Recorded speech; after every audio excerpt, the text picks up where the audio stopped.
So, welcome everyone to the 16th episode of Our Tandem Talks, where we will talk about how to future-proof your business with David. So, for those of you who are new to Our Tandem, we are a progressive continuous performance management platform, and this is our thought leadership webinar series where we invite different thought leaders, business leaders, and HR experts to join us and share their thoughts on expertise on a range of topics.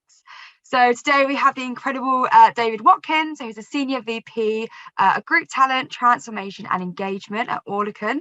David is also a senior leader, professional coach, author, consultant and HR expert with over 20 years of business and leadership experience in many organisations worldwide. He has worked in over 30 countries with more than 6,000 leaders. So we're very lucky to have him here with us today. Thank you for joining. We do want to make sure that we get as many of your questions answered as possible. So please do use the chat box and the question function at the bottom of the screen to ask any questions and offer your thoughts. This session will run with the first half being David presenting, and the last part will be a discussion between David and Aisling, where they'll be answering all of your questions that come through.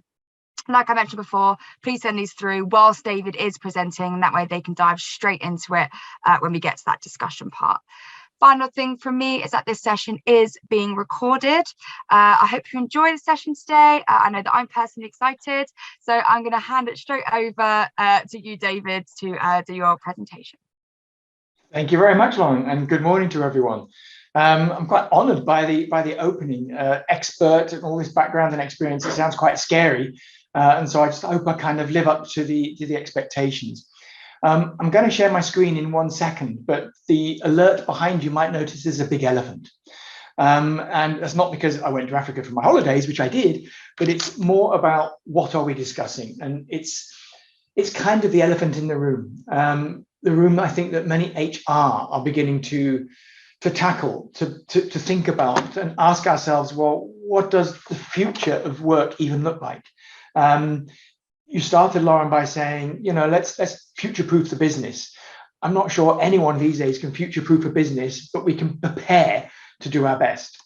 So let me share the screen. I'll go into the data, into the PowerPoint, and I'll lead us through it. You're going to have to tell me if you can see this, because I don't know if you can or can't. Let's put it into PowerPoint mode. Can you see this? Yeah. Yeah, perfect. That's all I needed. Thank you. So what we try to do here is sit back and say, but where's the world going? The future of work has changed, I think, for many of us considerably and dramatically in the last 2 or 3 years. I don't want this conversation to be about COVID, but of course there is a context and it's certainly a trigger to some of the things that we're talking about. I do want to talk about people. I do want to talk about the future of work from a humanistic point of view and what it might mean for many of us as HR professionals. I want to start with a small chart, which I won't read out. I'll pause for 30 seconds and just let you read it. This is from a German futurist. I'll just be quiet. It's hard for me, but I'll be quiet.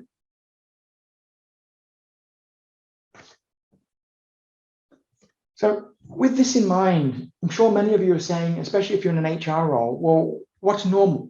When's normal going to restart? And as we see that Matthias is saying here, it probably never actually will.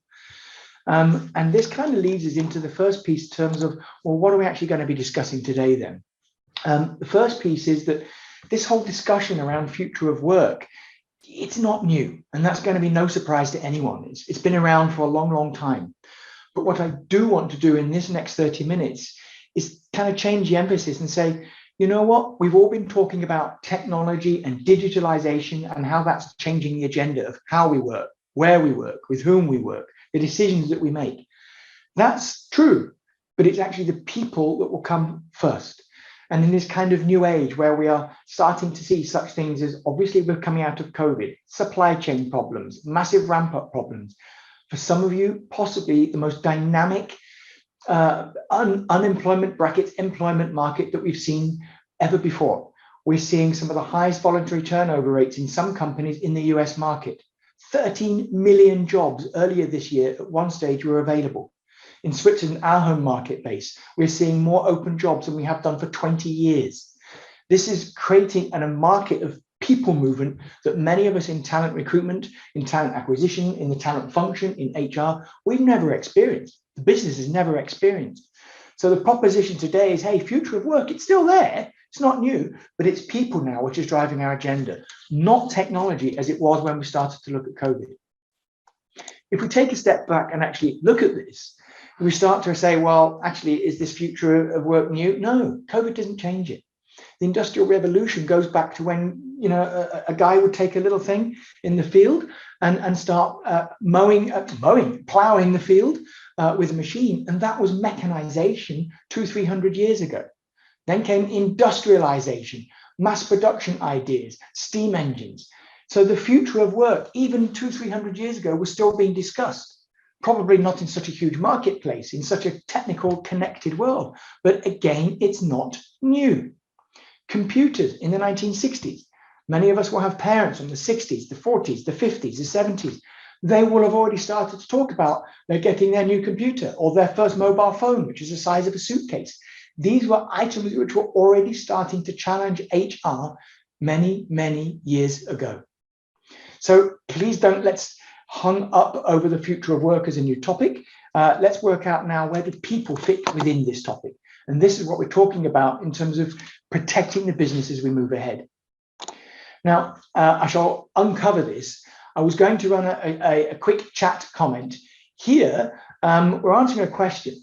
If you look at the future of work and just Google it, and don't use your mobile phone here, and I'm just going to quickly look at the chat. How many answers do you think you're going to get out of a Google search if you just enter future of work? Let me just open the chat. Answer this question and just put some numbers in. Let's see what we get. How many answers do you think you'll get from Google if you see future of work in the system? How many answers do you think we're going to get? Any ideas? Am I looking at the right chat here? Can someone help me a little bit?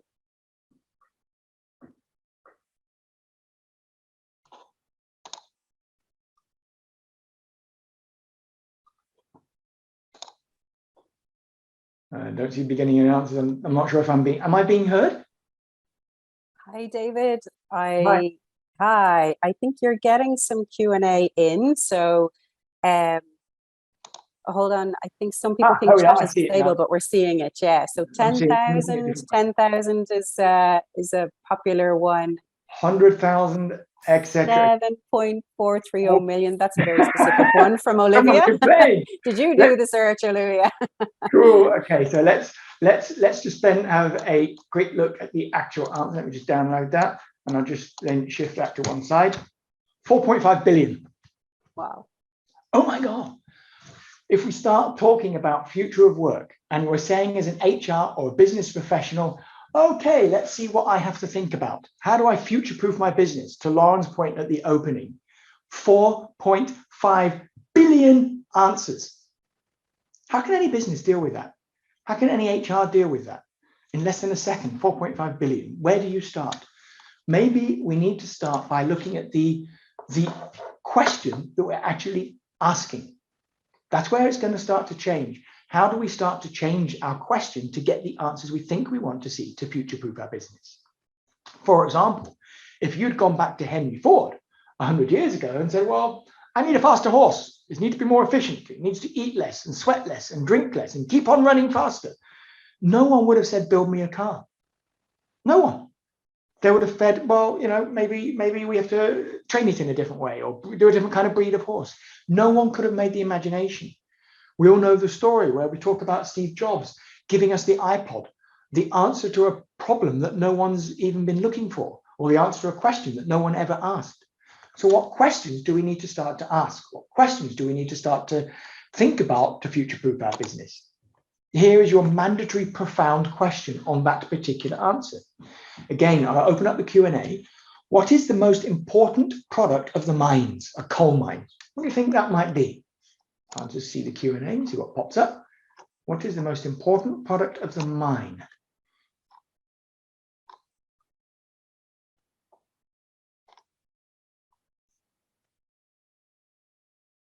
Someone able to type a couple of ideas in? Because it seems the chat seems to be disabled, so I'm going into this way. Employment, coal, obviously. Any other ideas?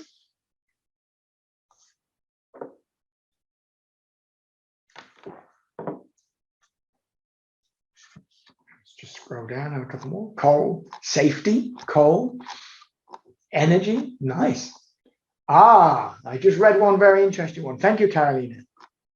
People and the miners. And that's exactly the point. Most important product of the mines, it is the miner. Because without them, there would be no coal, there would be no energy, there would be no heat. We would not have to think about safety. It is the miner. Here's another profound question. What was Henry Ford's real invention or innovation? What's the real innovation of Henry Ford?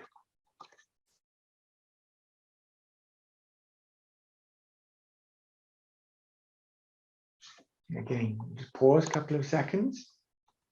Manufacturing line standardization, manufacturing lines, production lines, standardization, etc.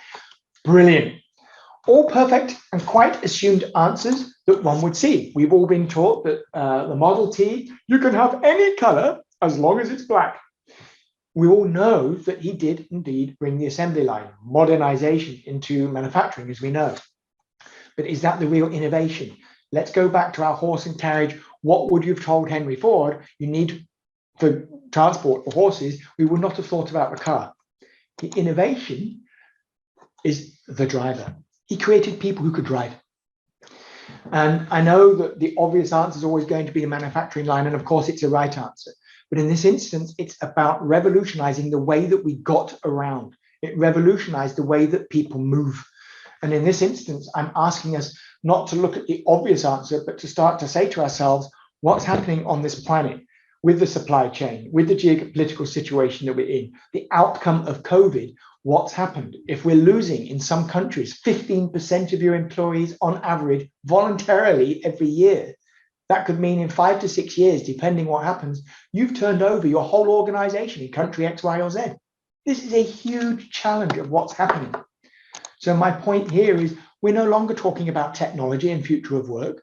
We're not talking about COVID. We're not talking about KPIs and tools, all of which is important, don't get me wrong. We're talking about people. We're talking about the people who shape the innovations and how those innovations come back and start shaping us. Let me give you a couple of deep dives and some examples. And I say, I'm sorry, I can't put it in PowerPoint mode. My laptop seems to be killing me here.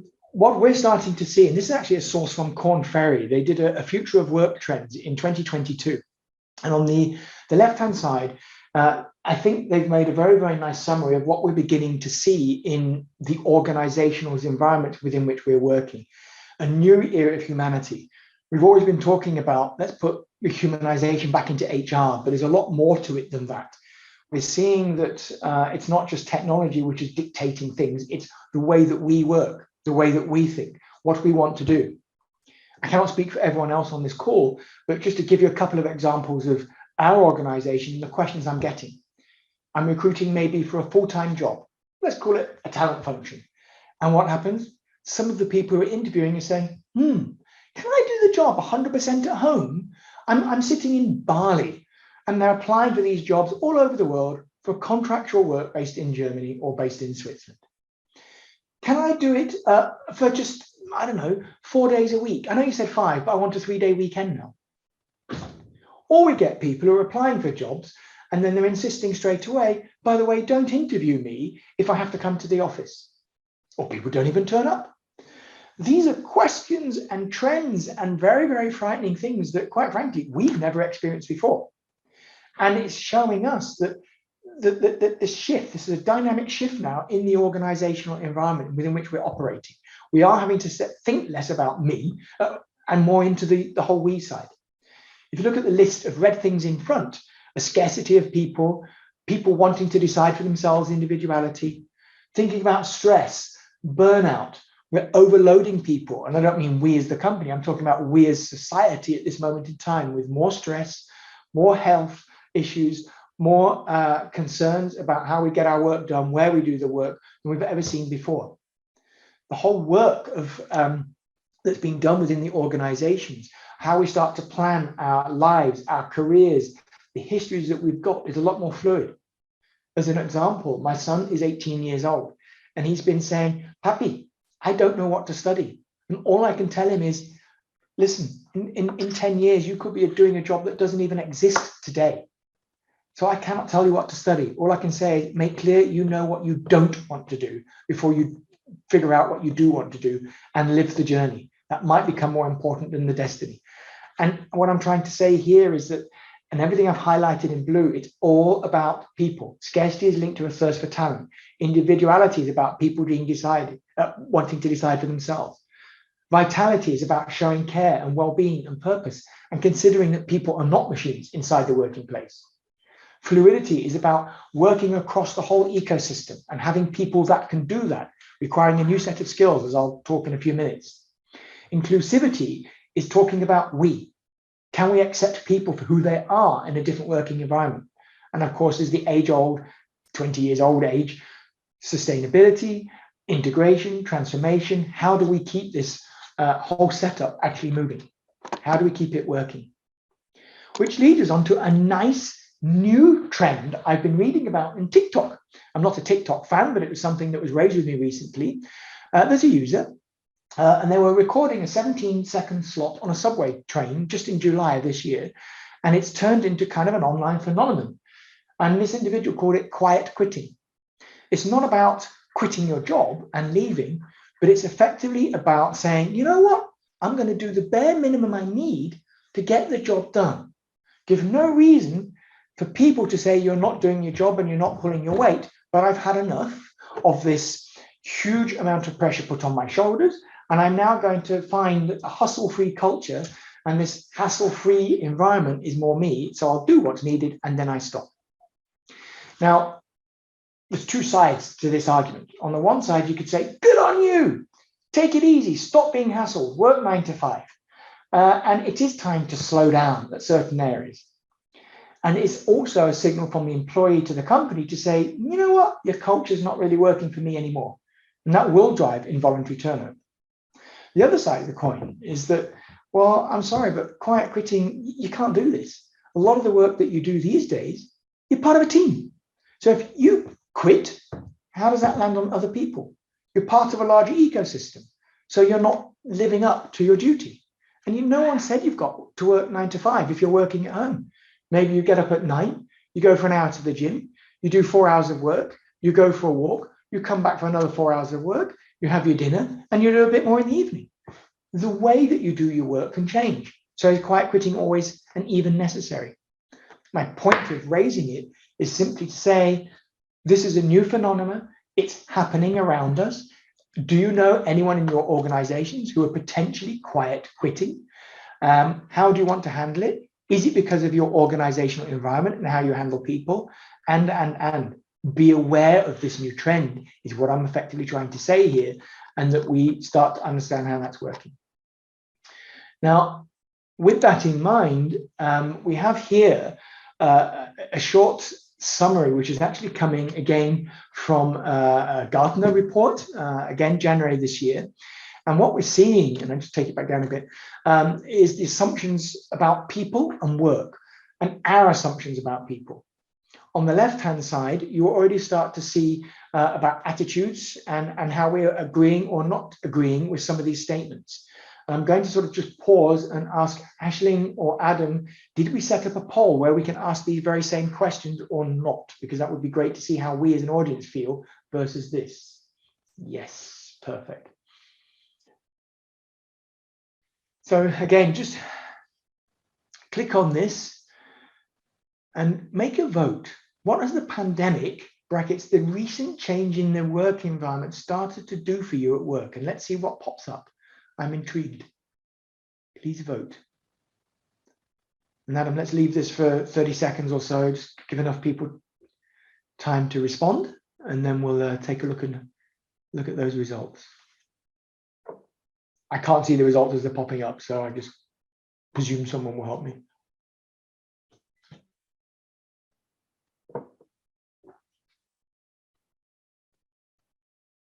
Okay, is it possible to have a look at the results, Adam? Lots of shifting there still happening, David, on the results. So there's about, I apologize.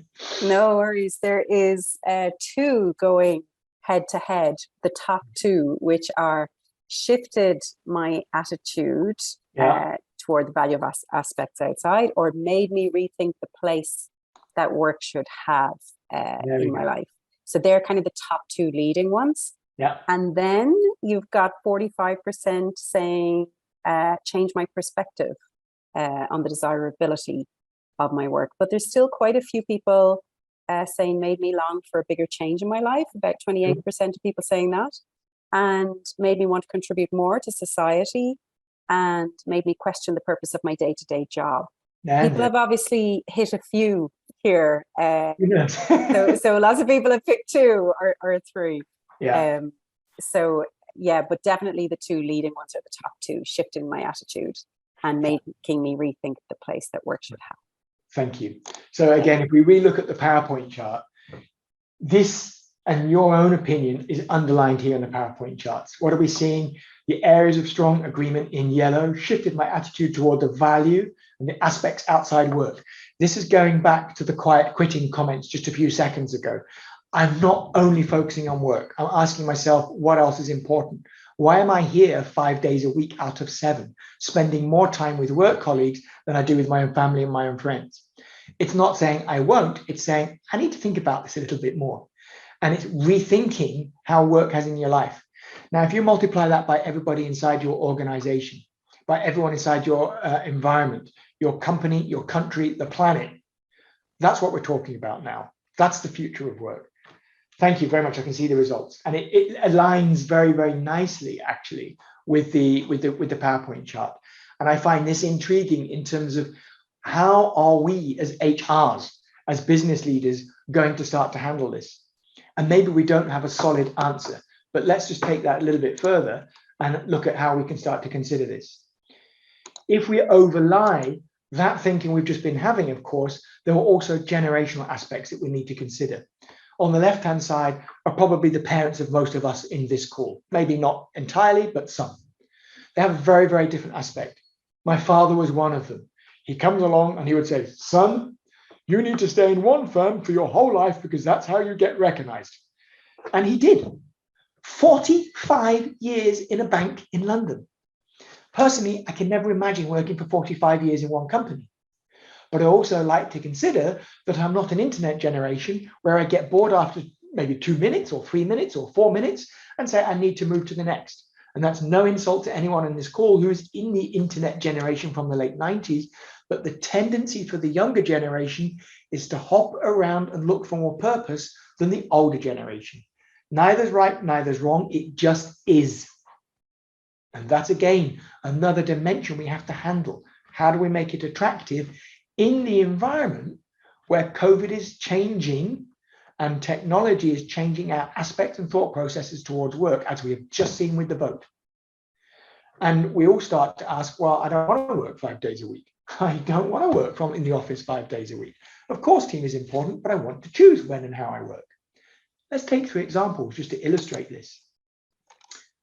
Rob, let's pretend in 1965, a guy called Rob, fictitious of course, starts to work at the age of 17, and he goes in the same company. 57 years later, he's in the same company. 57 years. In our organization, some of the longest serving employees have been in the company for longer than most people have been alive. It's not unusual, it's becoming more unusual, but it happens. Wow. Or you could look at someone like Mary. Mary started in the same firm as Rob. She's only 23. Her first question is, well, why can't I use Snapchat to communicate to my work colleagues? Needless to say, she left that company just a few days later. Or we can take a fictitious person called Sumit, who in 2022, he's middle-aged and applies to join the same firm that Rob's been in for 60 odd years. Mary left after 3 days because she can't use Snapchat. And he's turning around and saying, if I have to come to the office, I'm pulling out now. Oh my God. We would never have said that and accepted that just 3 years ago. He clearly didn't get the job in this organization. But it shows you the kind of thought processes we're having. And now we lead towards the end. And I think this is a nice study. there is something called next skills or future skills process. It was a study done among a few hundred people in recent years. And what it's trying to show you is that the presumed skills that we as HR need to bring to an organization and the people within that organization, they need to shift. We as HRs need to start to think about what training, guidance, coaching, or whatever else it might be, what kind of people do we need to be looking for, and what kind of people will be successful? The competencies you see here, red, blue, and green, object-related competencies, things like design thinking, data scientist, system competence.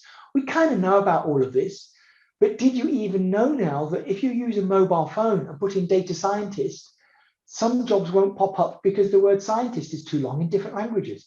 So it doesn't even show up in a job search. And these things we need to start to think about from just a pure, how do we attract these people?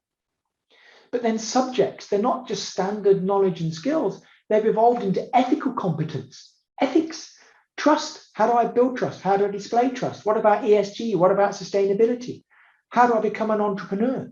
How do I become competent at dealing with ambiguity? Because it isn't the same every day anymore. This is the blue stuff. How do I become more cooperative in the red? How do I self-determine my own future? Because I'm used to being told. How do I make sense of everything which is happening around me? Mindfulness.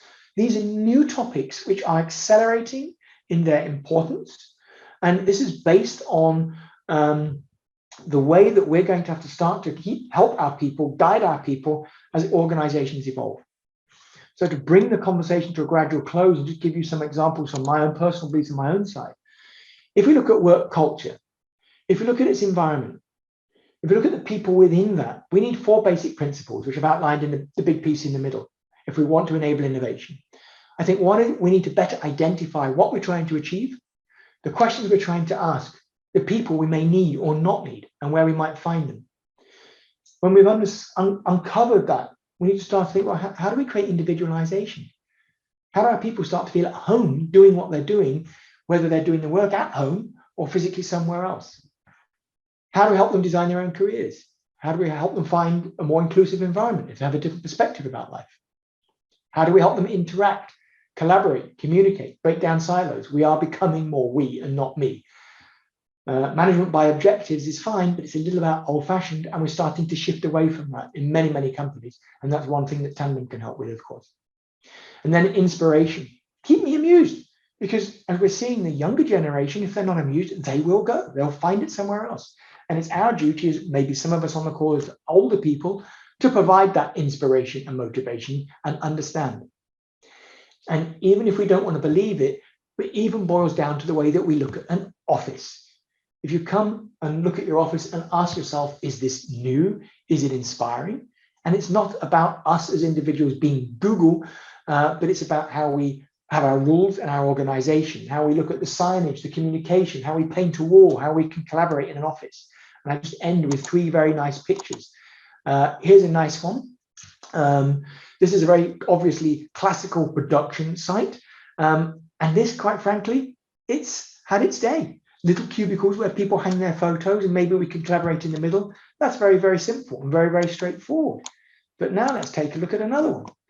This one is from Alliance. It's a global digital factory. It's a picture from one of their areas. And look at how the spaces start to come. Marketplaces, team spaces, caves to deep dive into certain areas. Some automotive companies, for example, Alfa Romeo, they have a skunk works, which is literally a cellar where they come together and they brainstorm on how it can be looking in the future. What will automotive technology be, evolve? Is it just about cars or is it about mobility? And. None of what I'm saying is new, but it's about how we package all of this and bring it to the world. And then finally, this is a nice experience, even from an agency, PwC in this instance. It's a new kind of collaboration, coffee bars, nice walls. You've got curtains and writing boards, glazed rooms so we can see but have privacy, and. Imagine working in an environment like this. People may not want to stay at home, but they can also feel at home as much as they can in the office. And now it's time to conclude. What was my message? I wanted to quickly say, look, the future of work is not new. We know this. All of us know this because we've been talking about it since we all started work. I remember my first email I got in the office from a travel company back in the year 2000, and I was learning how to use it. I remember my first SMS text message on my phone, and I was so shocked I dropped the phone and wondered what the hell it was. These things is not new. It's going to happen, and it's going to speed up. That's the only difference. But my point was that we're becoming more people. We have to become more people, and that's what's going to drive our agenda as HR. With all that, I'm now going to stop. I'll stop sharing my screen because I want to look at you, and I'll hand over to Aisling, and I guess then we go into a bit of Q&A. Hi, David. Thank you for that. I think that was fascinating, and you've given us so much food for thought. So thank you for sharing all of that. The questions are already pouring in. I had my own questions, but I don't think I'm going to have time to ask any of my own questions because the questions are pouring in here from the audience. And to anyone who has questions or indeed comments for David, please do put them in the chat, and we will keep asking him for the next few minutes your questions. But let me kick off with some of the really interesting ones that came up throughout the conversation.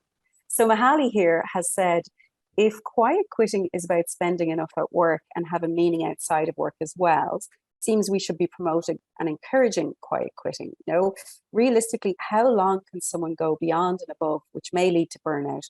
Why are we calling it quiet quitting instead of striking a balance? It's an interesting one. What's your thoughts, David? I think that's more of a comment rather than a question. That's at least my interpretation of it. And to be honest, I have the same kind of thoughts and comments. Quiet quitting is something which was coined on TikTok. I'm not saying I agree with the phrase or not, but I would call it a slowdown. I would call it a mental turnoff. My personal view is that this is an individual's appeal to the organization to say, your culture stinks, or it's not working for me. In terms of, I'm fed up with, I do this, do that, do it tomorrow, it's not good enough kind of approach. And we need to look back and ask ourselves, are we as individual leaders walking the talk? Are we giving people time to be themselves, to learn, to grow, to evolve, and to ask ourselves, how much more can we take? And I think what we're seeing, and this is again a personal perspective, and please, I'm not quoting anyone or any organization. I think what we're beginning to see since we emerged from COVID is that, number one, there's been an almost unprecedented ramp up and demand for products and services, especially in service industries. And we can take travel industry as a perfect example right now. Those people have been laid off. We understand why, and they've gone off and found a job somewhere else. Suddenly, and almost overnight, last 6 months in Europe, what have we got? A shortage of millions, I mean literally millions of employees in restaurants, in baggage handling, in airlines, in services, where we are seeing now breakdowns. I'm reading of West Midlands Railway or Avanti or another one in England. I can not even buy a ticket because they haven't got enough drivers to drive the trains for the ticket that I've bought. So they've stopped ticket sales. Wow. What's going on? And if we kind of say, how much more can we take? I cannot answer the question for any individual. How much more can we go on piling onto the workforce? I think it's starting to explode. Quiet quitting, if this is emerging already as a terminology on, okay, TikTok, we could argue who takes TikTok seriously, but if it's already starting to pop up as a phrase and people are saying, you know what, I'm purposely going to carve out time for me and not answer emails or not do certain things. Yeah. This is, for me, the workforce, society starting to say, watch it, because we're starting to have had enough. Why else are voluntary turnover rates in most industries climbing to almost unprecedented levels? Because people have had enough. Doesn't mean it's better anywhere else, but people are voting with their feet, and it won't change until we see a wholesale shift. My only fright is if the businesses start to decline, if these rumors are correct that are floating around stock markets and industries and slowdowns, if this becomes real, quiet quitting will become dangerous because they will be found out quickly. They will have to probably be exited. And we've got to be very, very careful how you handle your slowdown. It's fine to find the balance, but if there's an industry slowdown, it could bite you as well. So be careful. on both sides. Yeah. And I think there's pros and cons to both. I really do. It's a difficult one to answer because it's difficult. Yeah. I think though it's what we're after is that people can have a good work-life balance and be present in work, be present in your working life without those compromises. What we're trying to avoid is the disengagement where people, Absolutely. do back off the workplace entirely. But my worry would be that, I think a lot of people are expecting recession, and whether businesses kind of think, oh, recession will just sort all this out. I don't think that's true. I think people's mindsets have fundamentally shifted, and we need to address the burnout factor. The questions are pouring in, so I'm going to keep going here. So I have another one here. How do we use people's future desires and requirements in a communication campaign to attract the right candidates? And how do we stand out from the companies that are offering fully remote positions from anywhere in the world with all of the advantages imaginable and a 4-day work week? It's interesting, right? Because people are really up against it. Some companies are going all out and giving these things. And how do you then, if you're not one of those companies, attract in the right people? That's from Sarah. Okay, I think, Sarah, from my point of view, there's 2 or 3 answers to that one, because it depends on the kind of company you are. It's fine if you are an organization that doesn't build things and make things and produce things from a factory. You could arguably send everyone home and say, get on with your job and do it from wherever you are. But when you're an organization where you are having to produce stuff, half the workforce cannot do that, because by definition, they need a machine in front of them to do that job. And then you go and open up a can of worms in terms of, well, where's the fairness in that then? Finance, HR, head office functions, leaders can go anywhere and do their job, but the people who are churning out the products have to come to work. That's very, very difficult. So I think any organization has to, first of all, answer the question for itself. What are we doing? And is it even feasible to send everybody home? And build your own policies around that in terms of legalities and feasibility and messaging within the organization. I think the second part of that is that we have to ask, does work from home drive well-being? The number of birth rates might have gone up heavily during COVID in certain countries, and we can have a quiet smile on our face. At the same time, the number of divorces also went up, and we can have a quiet smile on our face during COVID. And we, as an example, as our organization, we've actually said, you know what, we will have a mobile work policy, and it's designed to enable flexibility to help people find their, let's call it, comfort mental space for home-based work. But at the same time, we're building things so it can't be completely at home. Hey, and you know what? As I said earlier, you're part of a team. How on earth will you be able to interact with your team and have those, let's call it, water cooler, coffee machine conversations if you're never, ever in? And you are missed. The quality of those conversations, the brainstorming, the post-it notes, the quick chat while you run by someone else's office, that will all disappear. And so arguably, I think the social interaction piece, the well-being piece, which is driven by us as human beings, we are built to be together, will be missing. So I think you have to find that balance as a simple, quick answer considering time. Yeah. I really agree. I think there's something a lot to be said for the office culture. And in Tandem, we've just joined BCom. I'm over here in the Swiss offices today. And the difference of meeting people face to face versus on a Teams call is immeasurable. So it really does matter. Phil continues this thread of thought for us here, David, and maybe we're going back a little bit here to what we just talked about, but I think he makes a really interesting point because he says, can we think of quiet quitting as a career phase we all go through? Times when we drive a career, times when we throttle back a bit. If this so could be a healthy state of affairs, and the trick would be to create a safe environment for these phases to be available for employees.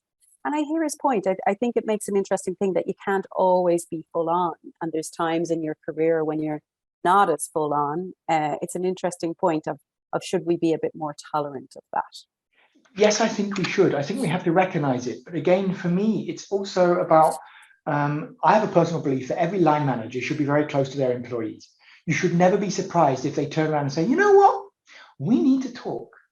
And if you are surprised, then you're not doing your job as a line manager or as an organization to keep close to your people. And that's where, for example, your tool, from Our Tandem itself can contribute towards that in terms of giving feedback, in terms of understanding how people are actually starting to feel and grow and believe.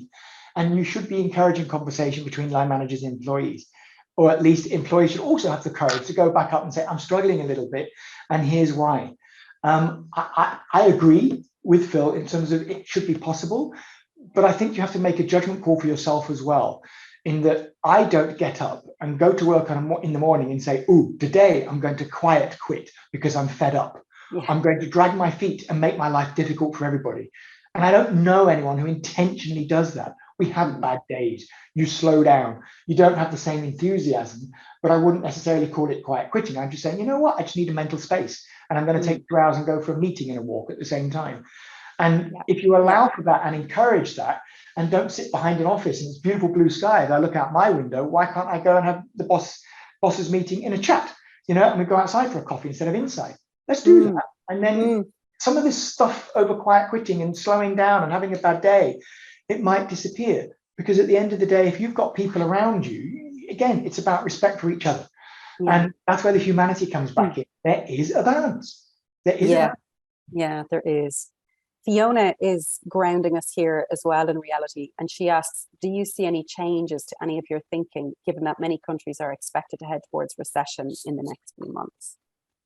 Yes, I think we as an organization and ourselves as business, we need to start to look very carefully at seeing where the world is going in terms of what are the signs out there, and starting very carefully to ask ourselves, do we need to continue to recruit at the pace that we're recruiting? Do we need to start to be more wary of who we are taking on board, how we are communicating and working with the existing organization, how we're engaging them, why are we losing certain people? We need to ask the same traditional business questions that we would always be asking anyway, about attraction, about retention, about future recruitment, and start to gear the business accordingly, because we don't want to get caught out. I see Lauren coming back on, which is our 5-minute signal, and there's loads of questions pouring in. We're not going to get time to answer all of them. My apologies to you. There's so many great questions in here, actually. So maybe I'll just finish on a last one from Karen and then hand over to Lauren. Karen says, it sounds like there's a really critical role for really great performance management practice in holding staff accountable for outcomes. Do you know if this is really recognized by line leaders? And she has in brackets, already known to most of us in HR. It's a battle we've been having with ourselves, I think. It's a battle I have with myself. I think it has to be a two-sided argument. Yes, we have to recognize great performance in our employees, but we've also got to have the courage to recognize that a lot of line managers are not as good as they would like to be. And tools like Tandem, of course, can help. Good performance management can help. I also think that the organization has to step back and ask ourselves, what's it trying to do with performance management? If it's only about rewarding performance by numbers, well, that's fine, but then carve out and have separate development conversations. You can't always plug the two together, because numbers-driven organizations will get lost in the numbers and they'll forget the development. And I think as we evolve, employee conversations, developmental conversations, performance conversations, whatever wording you want to use, need to happen more on the go, more instantaneous, much more timely, and they need to be more frank, more open, more transparent, and deeper. And I think if an organizational culture doesn't enable that, then you need to fix that first and ask, well, how do we do that? Because if you need fundamental trust there to enable that to happen. If the trust isn't there between line managers, employees, within teams, then you're never going to get the elephant out of the room, considering the grey one behind me and looping back to the very beginning. It's always going to be there, because you will always hit a block. No one will really say what they're thinking.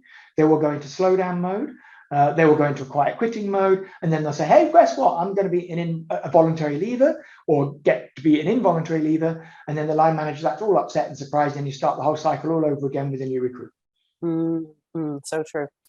Well, listen, it just leaves me to say thank you so much for inspiring us today, David. Apologies, we had a couple of tech problems in the early stages. My apologies for that. Sometimes the future work comes with the odd technology challenge. But we got there in the end. So thank you so much for your patience to everybody. And thanks to all of the community for joining. Apologies to those of you who we didn't get to ask your question, but we will try and follow up. And I'll hand back over to Lauren to close us up. Yes, thank you so much, David and Aisling, for joining. And thank you to the audience for joining us today as well and getting so involved with all of your questions. Really great participation.